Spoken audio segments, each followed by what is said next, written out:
जय श्री राम, जय श्री श्याम सभी भाइयों को। मैं वह तोमर आपके अपने YouTube channel maths with Vivansh पर आपका हार्दिक अभिनंदन करता हूं और मैं आशा करता हूं कि आपको मेरी पिछली वीडियो बहुत पसंद आई होगी और मैं कोशिश करूंगा आने वाली वीडियो इतनी अच्छी बनाने की कि वो भी आपको बहुत पसंद आए। तो आज हम पढ़ने वाले हैं अपने पॉलिनोमियल्स की एक्सरसाइज 2, मतलब एक्सरसाइज 2.2। ये क्लास 10th की चैप्टर नंबर 2 की एक्सरसाइज होने वाली है। चलो तो हम करते हैं स्टार्ट। सबसे पहले जानते हैं इस एक्सरसाइज का बेसिक। आखिर इस एक्सरसाइज का बेसिक क्या है तो देखिए, सबसे पहले मुझे एक बात बताइए, आपको क्वाड्रेटिक इक्वेशन पता है या नहीं? पता है या नहीं? हाँ बिल्कुल पता है, हमने आपके पिछले लेक्चर देखे हुए हैं। हाँ जी, क्वाड्रेटिक इक्वेशन कौन सी होती थी? जिसकी पावर क्या होती थी भाई? 2। हाँ जी, हमें इतना पता है, ठीक है। अब क्वाड्रेटिक इक्वेशन कैसे लिखी जाती थी, क्या होता था उसका फॉर्मेट देखिए, ax² plus bx plus c। ये हाँ जी, अगर हम इसके जीरोस निकालें तो किसके इक्वल होगा? तो भैया ये जीरो के इक्वल होगा। हाँ जी देखिए, अब ये क्या है? a, ये b, ये c। हाँ जी, c क्या है? कांस्टेंट टर्म है। b क्या है? कोफिशिएंट है किसका? x का। a क्या है? कोफिशिएंट है किसका? x² का। हाँ जी, तो बस हम इस चैप्टर में या फिर इस एक्सरसाइज में, चैप्टर में तो बहुत सारी चीजें पढ़ी हैं, लेकिन इस एक्सरसाइज में हम इसी चीज के बारे में जानने वाले हैं कि जो इसके जीरोस होंगे और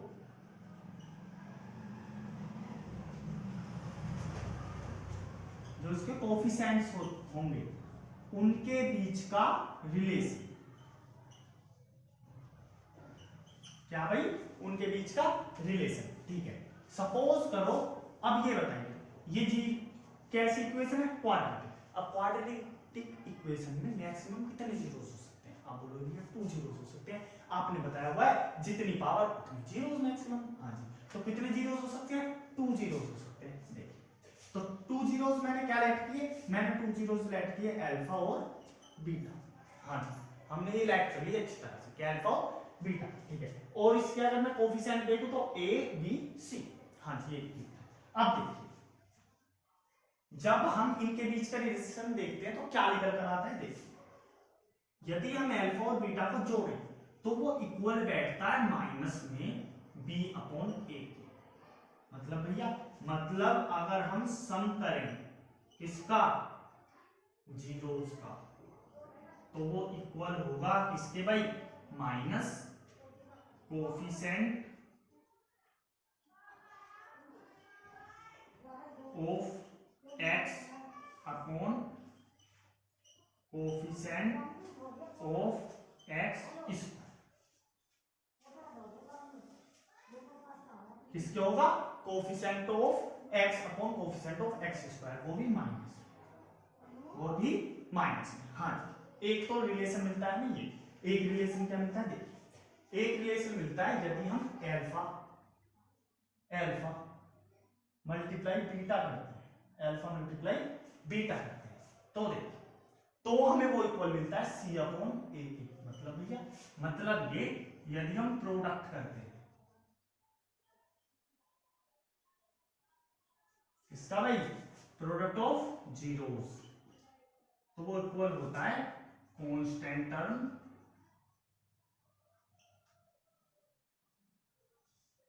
अपॉन क्या? Coefficient of x square. बस ये है हमारे रिलेशन। क्या है ये? हमारे रिलेशन। बस इनके बेसिक पर ही क्या होने वाला है हमारा? क्या होने वाला है भाई? ये पूरी एक्सरसाइज का क्वेश्चंस का पैटर्न, ठीक है, हमें इतना समझ में आ गया। लेकिन अगर क्वाड्रेटिक इक्वेशन की जगह क्यूबिक इक्वेशन हो तो आइए क्यूबिक इक्वेशन देख लेते हैं। मैं क्यूबिक इक्वेशन के लिए कैसी इक्वेशन? Cubic equation. अब मुझे बताइए इसकी पावर कितनी होगी भाई? 3 पावर होगी। तो इसके जीरोस भी कितने होंगे? 3। सबसे पहले इसका पैटर्न देख लेते हैं, क्या ax³ plus bx² plus cx plus d equals to 0। ये इसका पैटर्न होने वाला है। हाँ, अब मानिए, लेट करिए कि इसके हमने जीरो जो माने वो माने अल्फा बीटा और गामा। भाई इसके 3 जीरो हो सकते हैं मैक्सिमम। हाँ जी, तो इसके जीरोस के माने अल्फा माना, बीटा माना और गामा माना। ये क्या माने इसके जीरोस माने, क्या माने जीरोस। हाँ जी, तो इनका रिलेशन क्या हो सकता है, देखिए यदि हम alpha plus beta plus gamma ये करते हैं, ये सिंपल करते हैं बिल्कुल इसी तरह जैसे ये किया ऐसे करते हैं सिंपल, तो क्या आएगा माइनस बी अपॉन ए। और यदि हम सिंपल मल्टीप्लाई करते हैं alpha into beta into gamma तो क्या आएगा, तो आएगा हमारा माइनस डी अपॉन ए। बिल्कुल इसकी तरह ही जैसा हाईएस्ट पावर अपॉन में थी, हाईएस्ट पावर कोएफिशिएंट अपॉन में था, वो कांस्टेंट टर्म था, बिल्कुल इसी तरह, बस यहाँ पर माइनस है। अब यहाँ पर एक सिचुएशन और क्रिएट हो सकती है, कौन सी, alpha beta plus beta gamma plus gamma alpha, gamma alpha. तो उसके लिए क्या करेंगे, देखो उसके लिए होगा सी अपॉन ए, क्या होगा सी अपॉन ए। बस ये तीन सिचुएशंस यहाँ पर क्रिएट हो सकती है और हमें ये तीन याद रखनी है, हमें ये तीन याद रखनी है, इसके अलावा कुछ याद रखना है। अगर हमने ये सब कर लिया तो समझिए हमारा पूरी एक्सरसाइज का सॉल्यूशन हमारे पास है। सही, तो हम करते हैं अपनी एक्सरसाइज को स्टार्ट।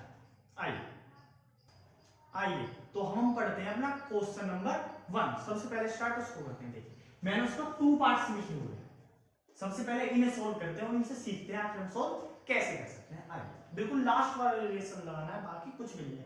अब इस क्वेश्चन में पूछा क्या हुआ है इनसे, हमसे बोला है उसने कि ये क्वाड्रेटिक इक्वेशन जो दी हुई है ना, इसके हमें जीरोस बताइए। क्या क्या जीरोस है इसके, फाइंड करने हैं जीरोस, ठीक है भैया। और उसके साथ साथ क्या बताना है कि इनके जीरोस और इनके कोफिशिएंट्स का क्या रिलेशन है, बस वो दिखाना है। ठीक है दिखा सकते हैं, वो तो हमने पढ़ा लिया है। हाँ जी आइए करते हैं। अब देखिए हम सबसे पहले इसके जीरोस निकालेंगे। हाँ तो किसके इक्वल आ जाएगा, जीरो के इक्वल आ जाएगा। देखिए जब कभी जीरोस निकालते हैं कैसे निकालते हैं, देखिए ये होता है फैक्टराइजेशन मेथड। इससे कैसे निकालते हैं, जो हमारा कांस्टेंट टर्म होता है सबसे पहले उसकी मल्टीप्लाई करते हैं बड़ी पावर वाले, सबसे बड़ी पावर वाले, इसमें सबसे बड़ी पावर क्या है, एक्स स्क्वायर। तो इसके कोफिशिएंट के साथ, अब कोफिशिएंट दिया हुआ तो नहीं, तो इसका मतलब क्या है, 1 है। तो इसके साथ सबसे पहले क्या करनी है, इसकी मल्टीप्लाई करनी है। क्या है मल्टीप्लाई करके 8 है। ठीक है, अब यहां नोटिस करना है आपको क्या दिया हुआ है, माइनस दिया हुआ है या प्लस दिया हुआ है। यहां पर तो माइनस है। अब देखिए मल्टीप्लाई करके तो 8 आना चाहिए, क्या 8, ठीक है। और माइनस है ना, माइनस करके भी 8 ही आना चाहिए। नहीं जी, माइनस करके 8 नहीं आना चाहिए, माइनस करके आना चाहिए वो जो हमें x के साथ दिया हुआ है, मतलब जो हमारी b की वैल्यू है वो आनी चाहिए, मतलब 2 आना चाहिए। हाँ जी वो आना चाहिए, मतलब मल्टीप्लाई करके तो जो इनकी मल्टीप्लाई आई है वो, ठीक है भैया। और माइनस करके, अगर यह माइनस तो माइनस करिए, प्लस है तो प्लस करिए, क्या आना चाहिए, जो हमारा b गिवन है, b क्या है 2, ये आना चाहिए। कौन कौन से दो पॉइंट हो सकते हैं, कौन कौन से दो नंबर हो सकते हैं, आइए दो नंबर देखते हैं। यदि मैं 4 की मल्टीप्लाई 2 में करता हूं 8 आ जाता है। हाँ जी, और यदि मैं 4 में से 2 को माइनस करता हूं तो 2 आ जाता है। हाँ जी, तो इसका मतलब ये वेरीफाई है। हाँ जी है, तो बस यही 4 और 2 रख दीजिए। कैसे भैया, कैसे रखनी, आए देखिए आप क्या करना, बिल्कुल यहां पुट कर दीजिए। कैसे भैया, एक्स स्क्वायर किसकी जगह पुट करना है, इस 2 की जगह। कैसे पुट कर सकते हैं, सबसे पहले यहां एक्स लिख दीजिए, 2 को ब्रैकेट में लिख दीजिए। देखो माइनस 8 जीरो का, तो हाँ जी ये किसके इक्वल, 0 के इक्वल, बिल्कुल। देखिए एक्स स्क्वायर माइनस, अब देखिए यहां पर कैसे पुट करें, क्या था हमारे पास 4 था और प्लस था या माइनस था, माइनस करा था, यहां माइनस था ना, माइनस करा था, चलो क्या 2। अब देखिए यदि यहां माइनस है तो यहां माइनस आ गया, और यहां माइनस है तो यहां माइनस आ गया। अगर यहां प्लस होता तो यहां प्लस आने वाला था, यहां प्लस होता तो यहां भी प्लस आने वाला था। तो इस तरीके से हमें, वैसे भी हमने देखा था 4 मल्टीप्लाई 2 करा था तो 8, और 4 में से 2 को माइनस करा था तो 8। तो b की जगह, सॉरी 2, तो b की जगह क्या पुट करना है, 4 माइनस 2, b की जगह 4 माइनस 2, तो तो इस 2 की जगह 4 माइनस 2 पुट करना है, बस यही करना है, बाकी कुछ नहीं। अब देखिए मल्टीप्लाई करा 4x माइनस और minus minus plus 2x minus 8 equals to 0। अब हम ले लेते हैं इसमें से कॉमन, कॉमन x आया दोनों में से हम, तो क्या बचा x माइनस 4, इसमें प्लस 2 कॉमन आया, तो क्या बचा x माइनस 4। अगर हमारे लिए दोनों सेम आ रहे हैं तो इसका मतलब हमने सही, अभी तक हमारा पैटर्न या हमारा सॉल्यूशन जो है वो अभी तक सही चला हुआ है, नहीं तो गलत है। अब देखिए यहां पर सेम है, हाँ तो इन्हें भी कॉमन ले लीजिए, x माइनस क्या बचा है x, और यहां क्या बचा है, ये किसके इक्वल हो गया, 0 के इक्वल हो गया। हाँ अब देखिए एक बार तो x माइनस 4 इक्वल्स टू 0, तो x इज इक्वल्स टू 4, और एक बार x प्लस 2 इक्वल्स टू 0, तो x is equals to minus 2। हाँ जी इतना हमारे पास आ गया, मतलब ये वैल्यू किसकी आई है, किसकी आई है, अल्फा की, और ये बीटा की, क्योंकि हमारे पास दो जीरोस आ चुके हैं। हाँ ये हमारे दो जीरोस। अब देखना है हमें क्या क्या देखना है भाई, अब हमें देखना है अपनी वेरिएबल्स, इसकी कोएफिशिएंट की और इसकी भाई जीरोस। देखिए अब हमें क्या करना है, इसका रिलेशन फाइंड करना है, किसका, इसके जीरोस का और इसके कोएफिशिएंट्स का। तो हमने भी पढ़ा था अल्फा प्लस बीटा क्या होना चाहिए, माइनस बी अपॉन ए के इक्वल होना चाहिए। हाँ जी अल्फा की वैल्यू क्या है 4 प्लस बीटा की क्या है -2, किसके इक्वल होना चाहिए, माइनस बी अपॉन ए। बी की वैल्यू क्या है -2, तो -2 अपॉन ए की वैल्यू 1। अब माइनस करेंगे क्या है 2, और ये भी 2, तो ये तो इक्वल है। हाँ जी अब देखिए अल्फा इनटू बीटा क्या होना चाहिए, क्या होना चाहिए, ये तो इक्वल आ गया। हाँ जी अभी तक तो ठीक है। अब अल्फा इनटू बीटा क्या होना चाहिए भाई, सी अपॉन ए। अल्फा की वैल्यू क्या है 4, इसकी -2। अब सी की वैल्यू क्या है -8, 4 2 जा 8, -8 इक्वल्स टू -8, तो ये भी हमारा वेरीफाई हो गया। बस इसी तरीके से इस क्वेश्चन को करना। अब देखिए जैसे हमने ये क्वेश्चन सोल्व करा था, बिल्कुल इसी तरीके से इसको करना। आइए करते हैं।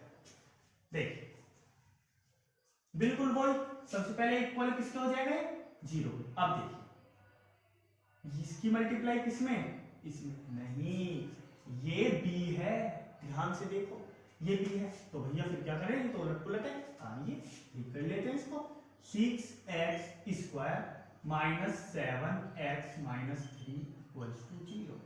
ये इस पैटर्न में हमने बना लिया। हाँ जी बना लिया। अब करते हैं इसको सोल्व। देखो कांस्टेंट टर्म की मल्टीप्लाई किसमें, 6 3 जा 18। देखिए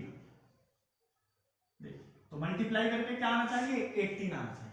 ठीक है भैया, और b की वैल्यू क्या है 7, और यहाँ क्या लग रहा है माइनस, तो माइनस करके किसके इक्वल आना चाहिए 7 के। अब बताइए ऐसे कौन से दो नंबर, देखिए 9 और 2, 9 2 जा 18, मल्टीप्लाई करके 18, और 9 में से 2 गया तो 7, बस 7 की जगह क्या पुट कर देना है 9 - 2। आई 6x square minus 9 - 2x -3 equals to 0। हाँ जी अब इसे हम मिटा दें इस वाले को। हाँ जी कोई प्रॉब्लम नहीं। देख बिल्कुल वही पहले वाला पैटर्न, मल्टीप्लाई कर दीजिए 9x minus minus plus 2x -3 equals to 0। अब देखिए क्या कॉमन आ सकता है भाई 3, और साथ के साथ x, क्या बचा भाई, यहां पर बचा भैया x साथ के साथ 2, और यहां पर -3 प्लस 1 कॉमन लिया 2x -3, क्योंकि कुछ कॉमन आ ही नहीं सकता था। ठीक है अब ये दोनों सेम है ना, हाँ तो इन दोनों को भी कॉमन ले दीजिए, 2x -3, क्या बचा 3x + 1, इसके इक्वल आया 0 के इक्वल आ गया। हाँ जी अब क्या होगा 2x -3 इक्वल्स टू 0, एक बार तो ये होगा, तो x इज इक्वल्स टू 3/2। हाँ जी ये वैल्यू आ गई अल्फा की। अब देखिए एक बार क्या होगा 3x + 1 इक्वल्स टू 0, तो x की वैल्यू क्या आ जाएगी -1/3। ठीक है जी अब इसको वेरीफाई करते हैं। आइए रिलेशन वेरीफाई देखिए, ये किसकी वैल्यू है, ये है बीटा। अब अल्फा इंटू बीटे की वैल्यू क्या आनी चाहिए भाई, माइनस बी अपॉन ए। ठीक है भाई, अल्फा प्लस बीटा आनी चाहिए। अल्फा की वैल्यू 3/2 प्लस बीटा की वैल्यू -1/3 किसके इक्वल, माइनस बी अपॉन ए। बी की वैल्यू क्या है, -7 और माइनस है अपॉन ए। ए की वैल्यू क्या है 6।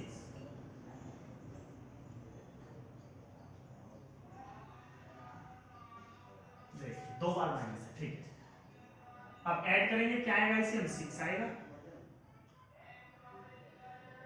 2 3 जा 6, 2 3 जा 6 और 3 3 जा 9। ठीक है, -2 इक्वल्स टू 7/6। ये भी क्या हुआ, ये भी किसके इक्वल ही होगा, 7/6। तो ये भी हमारा वेरीफाई हो गया, ये तो हमारा वेरीफाई हो गया। हाँ जी हो भाई, ये 9 में से 2 गया 7/6 और ये 7/6 आ गया, ये तो इक्वल हो गया। अब अल्फा इंटू बीटा देखते हैं। अल्फा इंटू बीटा किसके इक्वल होना चाहिए भाई, c/a। अल्फा की वैल्यू क्या है 3/2 इंटू बीटा की -1/3 किसके इक्वल होना चाहिए, c/a के। वैल्यू क्या सी की, -3 अपॉन a की वैल्यु 6। 6 3 1 जा 3 3 2 जा 6, 3 से 3 जा क्या बचा, -1/2 इक्वल्स टू -1/2। तो ये भी क्या हो गया हमारा, वेरीफाई हो। बस इसी तरह से हमें सभी क्वेश्चंस करने। आइए हम एक क्वेश्चन और करके देख लेते हैं। आइए तो हम करते हैं 2 क्वेश्चंस को और सोल्व। बाकी तो बहुत इजी है, बिल्कुल इसी पैटर्न से हो जाएंगे, बस इन्हें हम करके देख लेते हैं। सबसे पहले किसके इक्वल होना चाहिए, 0। अब भैया यहाँ तो कुछ है नहीं, हम कैसे करें, यहाँ तो 2 ही, कोई नहीं 4 तो इक्वल ले सकते हैं ना, इक्वल मतलब कॉमन, 4 तो कॉमन ले सकते हैं ना। हाँ साथ के साथ u भी कॉमन ले सकते हैं, हाँ जी ले सकते हैं। तो क्या बचा, u - 2 इक्वल्स टू 0। आप देखो सिंपल वही, इफ 4u इक्वल्स टू 0 तो u इक्वल्स टू 0 और u - 2 इक्वल्स टू 0 तो u इक्वल्स टू 2। तो बहुत ही आसान था भैया, हाँ जी बहुत आसान था। अब देखिए बिल्कुल क्या है, बस इसकी अब हमें करनी है verification. Alpha plus beta equals to, ये वैल्यू है अल्फा की और ये वैल्यू है beta. Alpha plus beta equals to -b/a। अब देखिए अल्फा क्या हो सकता है भाई, क्या हो सकता है नहीं, क्या होगा 0, बीटा क्या है 2, दोनों को जोड़ोगे, माइनस b की वैल्यू क्या है -8 अपॉन a की वैल्यू क्या है 4, 2 equals to 2। Verify alpha into beta, देखते क्या होना चाहिए c/a। अल्फा की वैल्यू क्या है 0, 2 की क्या है 2 मतलब बीटा की 2, c की वैल्यू क्या है ही नहीं तो 0, a की वैल्यू 4, कुछ भी कर लो ये 0 या 0 ही आना। वेरीफाई हो गया। इसको भी ऐसे जब से करके देख लेते हैं, ज्यादा टाइम ना वेस्ट करते हुए। देखिए अब ये भी क्या करना है, बिल्कुल 0 के इक्वल है। अब भैया इसमें तो कॉमन भी नहीं लिया जा रहा, अब कैसे करें। मुझे एक बात बताइए, जब आप छोटे से थे, बहुत नन्हे से मुन्ने से प्यारे से बच्चे जैसे हम क्लास के 6th क्लास के, तो आपने आइडेंटिटी पढ़ी भैया, कौन सी पढ़ी, देखिए जब हम a² - b² की आइडेंटिटी पढ़ते थे तो क्या होता था, a - b a plus b, हाँ जी भैया होता तो था।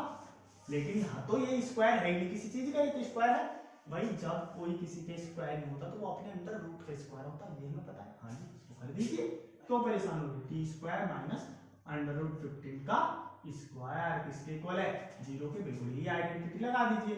t - 15 वो भी रूट का और t + 15 वो भी रूट का इक्वल्स टू 0। अब देखिए इफ क्या t - √15 equals to 0, t equals to √15, ठीक है जी। और इफ क्या t + √15 इक्वल्स टू 0 तो t इक्वल्स टू -√15। जी क्लियर, क्लियर बिल्कुल। बस तो अब हमें क्या निकालना है, केवल वेरिफिकेशन करनी है। देखो ये किसके इक्वल है, अल्फा के, ये बीटा के। बस कर इसको, अल्फा प्लस बीटा क्या होना चाहिए भाई, माइनस बी अपॉन ए। अल्फा की वैल्यू √15, बीटा की वैल्यू -√15, बी की वैल्यू जो बी तो है नहीं तो 0, ए की वैल्यू 1।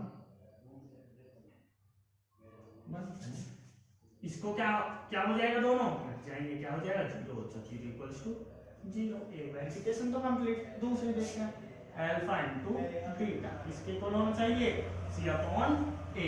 अल्फा की वैल्यू क्या है भाई, अल्फा की वैल्यू भैया √15, बीटा की वैल्यू -√15, किसके इक्वल होना चाहिए, c अपॉन a। c की वैल्यू -15, a की वैल्यू 1, दोनों की मल्टीप्लाई करोगे क्या आ जाएगा -15, और ये इक्वल्स टू -15। तो यहाँ भी हमारी वेरिफिकेशन कम। बस इसी तरह से हमको सब क्वेश्चंस करने। तो आइए हम बढ़ते हैं अपने क्वेश्चन नंबर 2 की तरफ। आइए हम करते हैं अपने क्वेश्चंस सोल्व करने स्टार्ट। देखिए 1 2, अब भैया ये आपने लिख तो दिए, क्या है ये समझ में आता। देखिए क्वेश्चंस में बोला हुआ है, क्वेश्चन में बोला हुआ क्या कि पहली वैल्यू दी हुई है अल्फा प्लस बीटा की, अच्छा भैया दूसरी वैल्यू दी हुई है अल्फा इनटू बीटा की। भैया ये तो आसानी से हो जाएगा, पर पूछा क्या है ये तो बताओ। कोई बात नहीं, ये वैल्यू अल्फा प्लस बीटा, ये अल्फा इनटू बीटा। भैया ये क्या नया बता रहे हो, तो क्वेश्चन में हमने पढ़ दिया था, बताओ सोल्व कैसे होगा। देखो कुछ नहीं, बस इसमें बोला कि हमें हमारे क्या फाइंड करने हैं, क्वाड्रेटिक इक्वेशन फाइंड करने हैं। अब बताइए क्वाड्रेटिक इक्वेशन कब फाइंड हो सकते हैं, जो कोएफिशिएंट्स मिलेंगे। हाँ जी, क्वाड्रेटिक इक्वेशन कैसे लिखी जाती है, कैसे लिखी जाती है भाई, ax² + bx + c। हाँ जी, और ये किसका रिलेशन निकल सकता है, कोएफिशिएंट्स और जीरोस के बीच का रिलेशन, और उसे हम इजीली निकाल भी सकते हैं। हमारे को बस a b c की तो वैल्यू चाहिए, x² और x को हम लिख ही देंगे। हाँ जी, अल्फा प्लस बीटा इक्वल किसके इक्वल, √2 के, और ये किसके इक्वल होगा, -b अपॉन a। हाँ जी भैया ये तो बात सही बोल रहे हैं, ये तो बात बिल्कुल सही बोले। अब मुझे एक बात बताइए भैया, यहाँ से हमें चलो उसकी वैल्यू तो मिल गई b की, पर मुझे एक बात तो बताइए आप, a की वैल्यू क्या 1 है ना, नहीं अब बिल्कुल सही, इतनी जल्दी ना करो, वेट करो भाई। अल्फा इनटू बीटा क्या है, 1/3, और ये किसके इक्वल होगा, c अपॉन a। तो यहाँ से a की वैल्यू क्या आई 3 और c की वैल्यू 1। हाँ जी, तो बिल्कुल यहाँ a की वैल्यू 3 पुट कर दीजिए 3। अब भैया अगर यहाँ a की वैल्यू 3 पुट कर दूंगा, 3 पुट कर दूंगा तो ये तो बदल जाएगा, फिर तो आप गलत बोले, नहीं ऊपर भी 3 लगाओ, ऊपर भी 3 लिखो, जब नीचे 3 है तो ऊपर भी 3। हाँ जी, 3 से 3 गया तो क्या बचा, 2, तो बिल्कुल सही है, कोई प्रॉब्लम नहीं। तो हमारे को क्या पता लगा, a equals to 3, b equals to -√2, ठीक है, और c इक्वल्स टू 1। आइए हम करते हैं अपना स्टार्ट। देखिए यहाँ से a की वैल्यू 3 आ गई, और b की वैल्यू, a की वैल्यू 3 तो b की वैल्यू भी क्या आई, a की वैल्यू 3 तो b की वैल्यू -3√2। भैया -3√2 क्यों आ रही है, ये समझ नहीं आया। पहले रुकिए, एक बात क्लियर कर लीजिए तो इस अच्छे से देखिए, ये थोड़ा गंदा लग रहा था, √2 था ना भाई, हाँ जी √2 था। मैंने यहां से जब देखा तो a की वैल्यू 3 आ गई, हाँ जी, तो ऊपर भी 3 लगाना पड़ेगा बैलेंस के लिए। अब यहाँ माइनस है ना, तो b की वैल्यू माइनस में आई, -3√2, a की वैल्यू 3 आ गई। हाँ जी, अब देखिए, अब क्वाड्रेटिक इक्वेशन बनाते हैं, क्या बनेगी, ax² + bx + c = 0। हाँ जी, a की वैल्यू क्या है 3x², b की वैल्यू क्या है -3√2, x + c की वैल्यू 1 = 0। ये क्या होने वाली है हमारी क्वाड्रेटिक इक्वेशन।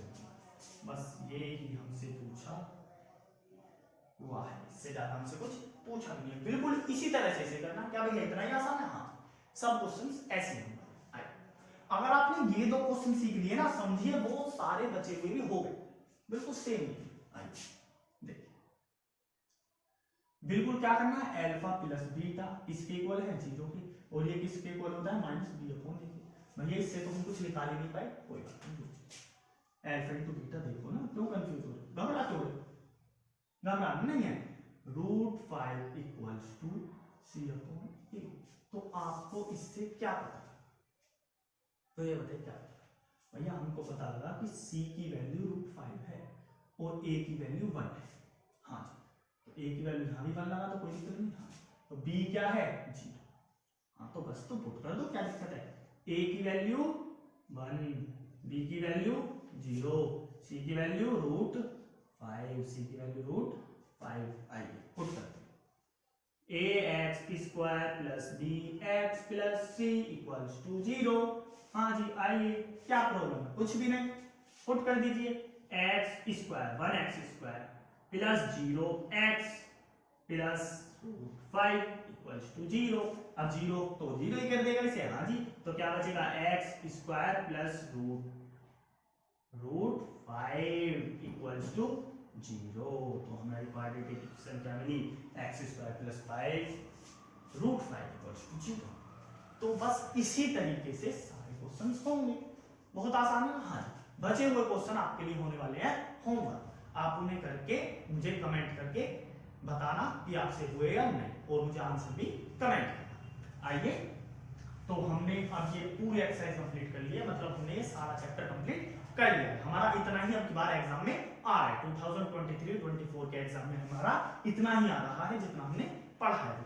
ठीक है, तो अगर आपको कोई भी डाउट हो आप मुझे कमेंट कर सकते हैं।